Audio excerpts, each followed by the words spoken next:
This is the Modern Mastery Unleashed podcast.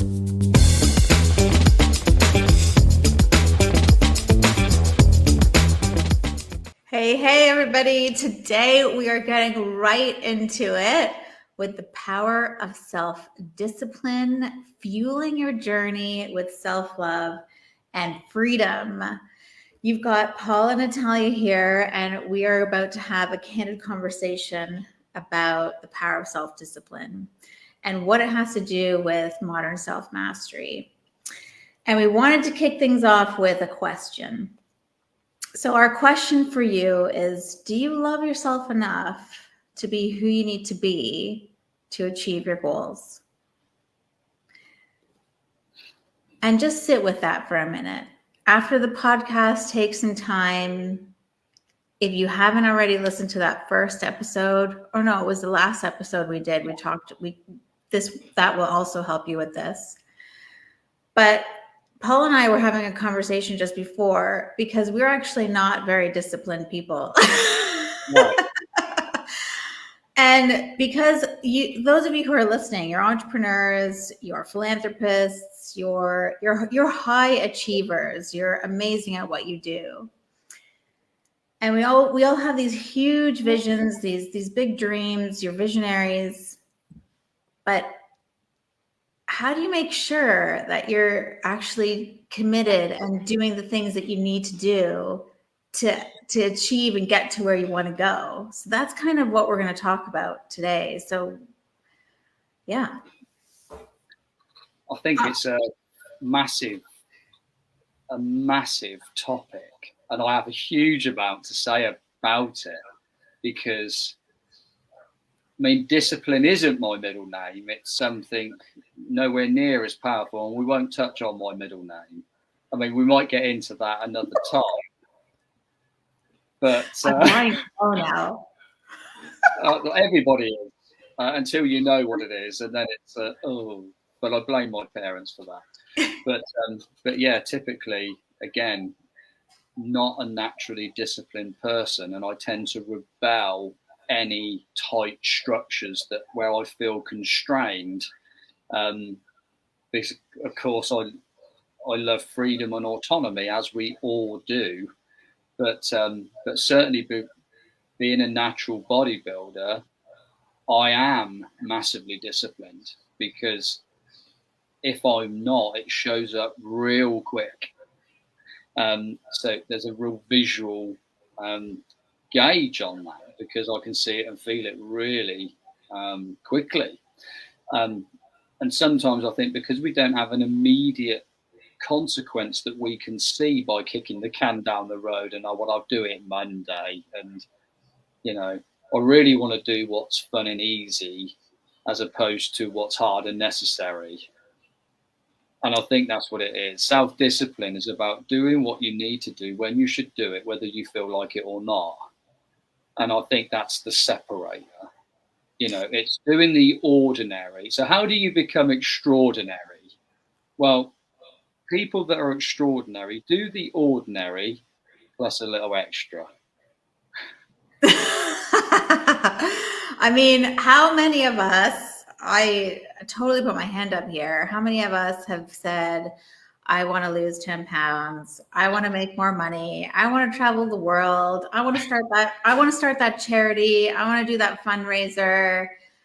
And then time passes and you're not closer, or maybe you were at the beginning and then you lost steam, or, maybe you still work through lunch, so you skip those lunch workouts. There are so many things that we, I guess, put up as excuses or not objectives, that's the wrong word, obstacles, that's what I was going for. Yes, yeah. And I know we're all about no excuses here, have that discipline. So what is it that, like, we all know what we have to do to lose that 10 pounds or to make that extra money, or, to do what we want to do. But what is it that stops us? Like, what is it? Yeah. Yeah, I think it's whatever the procrastination form is as a coping mechanism. And the thing is never the thing, right? So the procrastination actually, to sum up a huge amount of work and learning and practice, is that it's an unmet need somewhere. There's an unmet need because the mountain is us. So there's a fear somewhere of what that will mean if you do the thing, and actually you may have some kind of fear of success. But when you realize that that will typically come back to a person or somebody's judgment somewhere along the line of what somebody is going to think about you. In 3 generations' time, no one's ever going to remember, because we're all going to be gone. We're all going to die. And so what it comes back to is doing it for you, is that it really doesn't matter, because every day you are becoming, and in 5 years' time, you will surely arrive. The question is where. So I think we're so caught up in position, aren't we? The number on the scale, the number in the bank, the title, but trajectory is far more important, because time is on your side with good disciplines, habits, routines, rituals.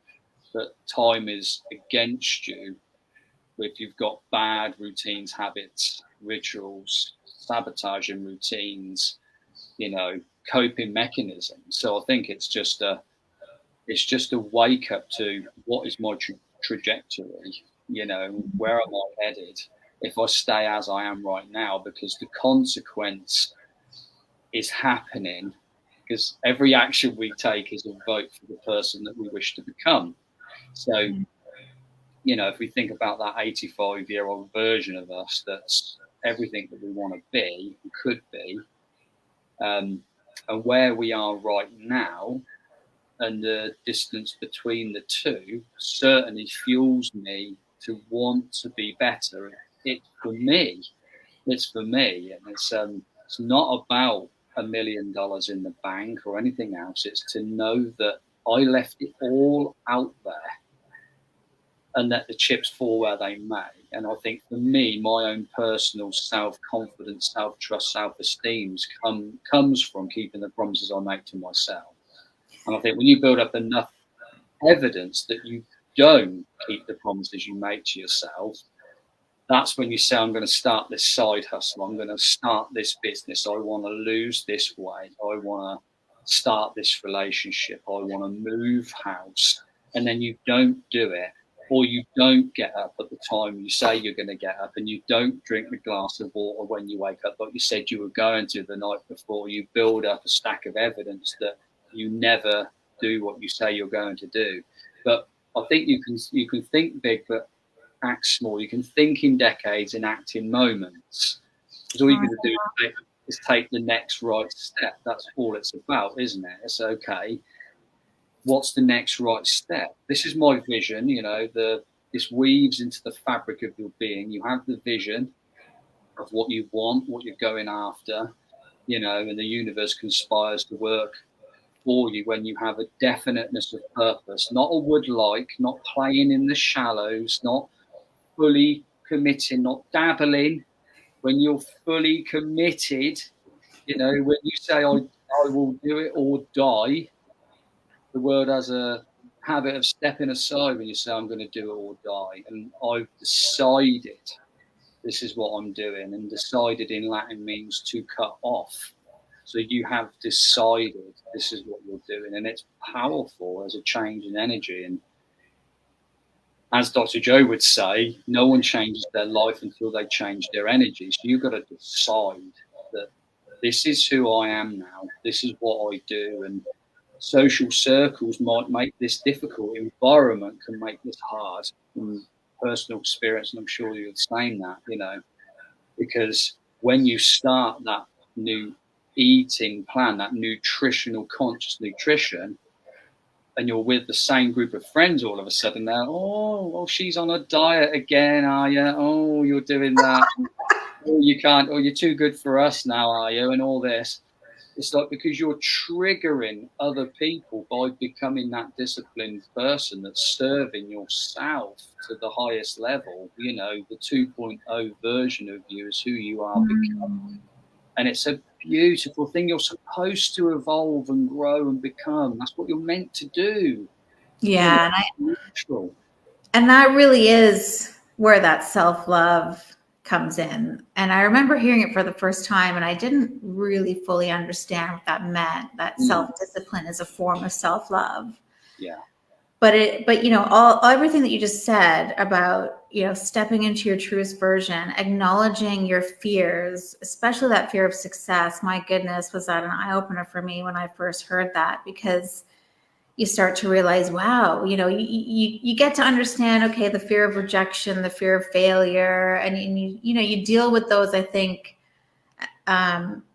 more because they're more obvious somehow. Yeah. You know, they show up a lot. But that fear of success, it's really interesting when you start to dive in and say, you know, well, what are you, you know, when notice how I said when, not if, when you do the things, you know, how does your life change? You're going to be different. You're evolving, right? You might live somewhere completely different. You might not have the same friends. You know, you might lose people along the way, which I think is one of the hardest things, especially if there are people that are typically close to you. But, you know, and the other thing you touched on is this sense of time. And one thing that I love to say is, don't let you have to own your time. Don't let your time own you.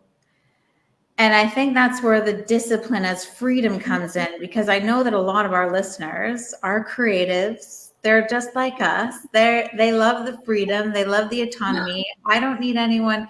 You know, that's one of the reasons, you know, if you are at that point where you've left the corporate job, you started your business, you know, there's no one telling you what to do. There's no one telling you, you know, what your targets are and, you know, who you have to meet with and et cetera, et cetera. You are the one who's responsible of setting your own schedule, prioritizing what's important, not just for yourself, which comes first, but also what's important in your relationships, in your health, in your career. And that's where that wellness 360 piece comes in. But, you know, that structure that so many people are so like, no, that's restrictive. I don't know. I can't handle that. It's just, I don't want to be in this box. And that's really not what we're saying. We're not saying that structure means you're in a box. Structure is actually freedom. It's that discipline that allows you to own your time and not let your time own you. And so, you know, I remember learning this. It was a scheduling process. And it was, you know, you look at your life areas and you look at what are the key activities that you do in each of them. And you put them in their allotted sections, you know. So for health, you know, you have to go grocery shopping. Like if there's no food in the fridge, you are going to reach for something that is not good for you because it's just not fresh. Yeah. And I know we were going to get into this, but because I think you followed a similar structure or a similar process, because it's what makes sense, because you're able to look at things. You're able to look at the whole picture and prioritize the activities within each, and then make a list and make sure that it's listed in priority and that goes in your calendar, right? I mean, that's just so powerful, that whole thing. I mean, talk about Mr. Freedom here. You know, I don't like being told what to do in any area or sense, you know, but I don't think nobody wants to be managed, but we like to be coached, don't we? I mean, that's always been my style, is coaching, management. People don't like to be managed, but coaching. We all want. We all want to know how to stand better, communicate better, influence authentically. You know, we want to be coached. We want to learn. It's natural. But when it comes to restriction, that's a different animal, isn't it? And again, it's a mindset, isn't it? But I mean, that can be as simple as, okay, these are the things I'm saying that are important. And we look at all the areas, and I say that these things are important. But what am I doing? What am I doing which is adding heat and energy to these things? So you just look at what you do in the day, and if nothing changes, nothing changes. So it just doesn't, you know. Excellence is a habit. So if you look at all the things that you know steal your focus, productivity, your discipline, what steals your discipline easily? Is it scrolling social media? Is it watching Netflix? You know, whatever that might be, what are those things for you? Like for me, that will be too much screen time, of any kind, or it could be overrunning and working too much. So that could be a habit that I have. So I believe in working furiously, productively, and then having time for rest and recuperation, and balance and insight can come. So, because if you're grinding 24/7, not necessarily, yes, you might burn out. You might not burn out, you'll just be miserable in the process. And that's not what joyful work is all about. It's not how you bring the best of you to the world when you're showing up at 40%. You know, this is about bringing your fire to the world, and feeling the day more, which nobody talks about. What we want to do is feel alive. We want more aliveness in our life. So the good thing is, like, the fluency and trust you build with yourself by time blocking what is important to me and what are the basic fundamentals that move the needles in those areas, and schedule them in your diary. What gets scheduled gets done, and that might not be just your appointments. That might be time with your significant other, things you're going to do, where you're going to go, what you're going to do. You know, what are you going to do once a quarter, an experience you've never done before. Schedule that in.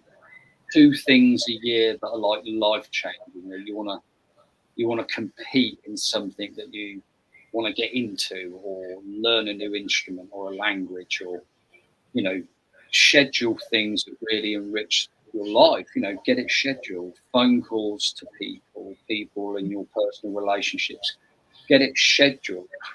You know, and then you can see what's going to happen. You can see what's exciting you for the week. You can see it, and then just not measure yourself, but just see how you perform against that, and then make tweaks. You know, because one of my things was, it used to be social media in the gym, or what would help. What is stealing my discipline, working out really hard and effectively and efficiently in line with my goals. Well, you know, if I'm looking at social media all the time in between sets, I'm in and out of state. So, well, that's it. App limits, downtime limits on my phone. Don't look at my phone for the first. I mean, habits is another whole shebang. But when we look at that, you know, that's an obvious thing. Like, these are the things I want to do today, and what are the potential roadblocks that could get in my way? We know what these are, and then what are the options and ideas to solve those problems before they arise? So what we start, a little bit of metacognition going on. You start thinking about what you're thinking about, and seeing the event before it happens, and what you would normally do. And then the ultimate flex in personal development is making a different decision in the same circumstance. I mean, that's winning, isn't it? Yeah. And if I could add to the scheduling piece, because I'm pretty visual, so I also like to put color codes. I know. I'm crazy about the color codes. If you were to talk to my old staff in wealth management, they'd say I love a good spreadsheet with lots of colors. But it's all intentional. It's all intentional, I promise. So one thing that I really like to do is actually allocate a color to the different life areas as well. So you can actually time block, and you can see how much, like if pink is health and green is relationship, or red is relationships, green is spirituality, like however you want to identify those life areas and the color that associates with them. When you put it in your schedule, you put in your calendar, if you have a paper calendar or a digital calendar, you actually can open up your week and see, okay, how much red do I have? How much green do I have? How much yellow do I have? Right. And then you can really quite quickly see, oh my gosh, there's like work, if that's yellow for you, is everywhere. So then you have to say, okay, wait, like what's going on? You know, is that just because it's that time of year, which we all have those times of years, but you know, it lets you pay attention to how you're paying attention, I think, which is one thing I really like to do, especially when I'm starting to work with clients, is like look at their calendar and say, how do you schedule your time? Like, what do you prioritize? It's more often than not that is the first thing that we work on, because that is going to empower you to take that control. And that in itself is what you were saying, Paul, is like you're making a change in the same situation, and that's just having to do with your schedule. So it's just like it's so interesting, and you can experiment with these tools that we're giving you, and I think we're going to put a checklist in the resources so that you can start to identify what are those things that rob you of your productivity or your focus. And just even having that list there, it allows you to sort of say and check in, oh, that's one thing I identified that's robbing my focus, and that's what I'm doing right now, so I need to switch gears, or whatever it is. Like, and that's you taking responsibility. And I think that's the third takeaway we wanted to leave you with today, was like, no one is coming to save you. The responsibility is yours and yours alone to take ownership and step into that CEO position of your life, or however you want to describe it. But it is ultimately your responsibility to feel how you want to feel. If you want to be happy, that's on you. If you want to be, you know, successful, that's on you. And what that definition of success looks like, which we talked about on our very first episode. And it kind of goes back to those I am statements, you know, and how we started the whole conversation, which was, do you love yourself enough to be who you need to be to do the things that you want to do? And it has to start with the being. Like, we talk about this all the time. It is not about the doing, it is about the being first. Because if you are being reliable, then you are never going to lie to yourself, and you're going to, when you commit to your actions, you're going to do them. You know, if you want to be healthy, then you're going to commit to the actions, to do the actions that are going to help you feel healthy and be healthy. So it's like setting those feel goals as well, which maybe we'll get into in another podcast. But yeah, I think the power of self-discipline and fueling your journey with self-love and freedom is about making the commitments to know what your priorities are, know what you want, know who you are, and commit to being who you want to be, so you can do all the things that you want to do, and the have comes naturally. It's a byproduct of those things, isn't it? Of the becoming. Yeah. I don't know if I want to say that I'm haunted by, but perhaps I am haunted by the person I still may become. And that just puts fuel in me, and you have to find your fuel. That's another one altogether. Yeah. So, and that comes from two different ends, which is the carrot and the stick to a certain degree, but much more elegant than that. But it's powerful, and we just come back to, you know, when you know, because glossy surfaces reflect way more than they reveal. When we come back to what is the underlying truth, what's the fundamental truth? I believe discipline is telling yourself the truth. That you're honestly facing yourself. And the moment you do actual mirror work and say to yourself, what am I not doing that I could be doing, that I want to be doing? What are the things that are holding me back from who I truly am and could be? You know the answers.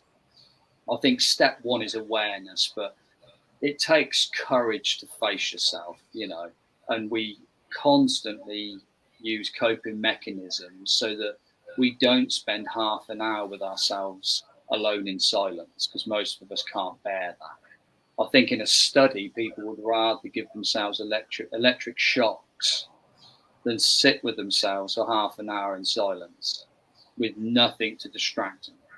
And so if you can be with yourself, be honest with yourself, and start to build honesty, truth with yourself, it's the most powerful thing you can do. That when you know you've left it all out there and you've committed, you're not interested, you're committed. When you're interested, you do it when it's convenient. When you're committed, you get it done.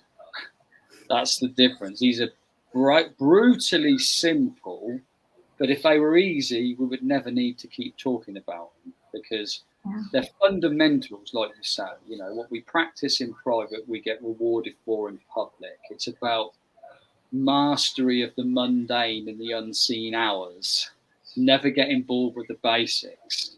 It's the simple things that move the needle, that we're looking for the flash, the sexy, the complex, when actually it's, okay, well, if I work out 3 times a week and I hit 10,000 steps and I just make protein more of a priority in my meals, well, in 6 months you'll be unrecognizable.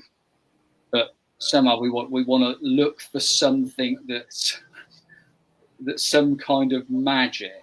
You know, really, I was just going to say that magic pill. It's just, you know, focus on the fundamentals. And just do the work. It's not complicated, but the worth, the self-worth and esteem we get from doing what we say we're going to do, and it's just massive. And that's what personal development is. It's how you feel about yourself when you're by yourself. Yeah. Isn't it? You know, and I love that. I love that, because it takes courage to face yourself. And as you brought up so much powerful information there. And step one is awareness, isn't it? Look, before you're aware, we can claim ignorance.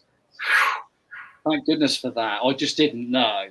But then the moment you know, it's all on you. So if you don't know how to sleep better to increase your performance, and then you get the information, you can't say, now I don't know, because you do. And every time you don't do it, that's on you. It's nobody else's. And of course, responsibility is our ability to respond. That's the only power we have. We can't change external circumstances, but our response to those things we can. And what I love about discipline and building momentum is it can start so small. I'm going to get up at 6:30 tomorrow and I do it. I'm not going to hit snooze. I get up and I do it. Well, that's one. You stack them. I'm going to drink a glass of water after I wake up on time. And I do that. Well, all of a sudden, you're building a stack of undeniable proof that you are who you say you are and you do what you say you're going to do. So if we start with the small disciplines, we can take on the big ones. It doesn't have to be massive. Just start with the small things. just start with the small things, and that's what I love about that, because it's so simple, but not easy. Yeah. And I think that's where we're going to leave it today, because there was so much in there. So self-love, discipline, you can still be creative and not feel restricted if you have discipline in your life. If you're choosing to own your time and be responsible for the priorities you make, for who you're choosing to be, and the actions you take. Look out for our resource link that we'll put around wherever you're streaming this from. And we'll be back next week to talk more about Modern Self-Mastery Unleashed. Thanks for tuning in. Absolutely. Thank you very much for listening and watching.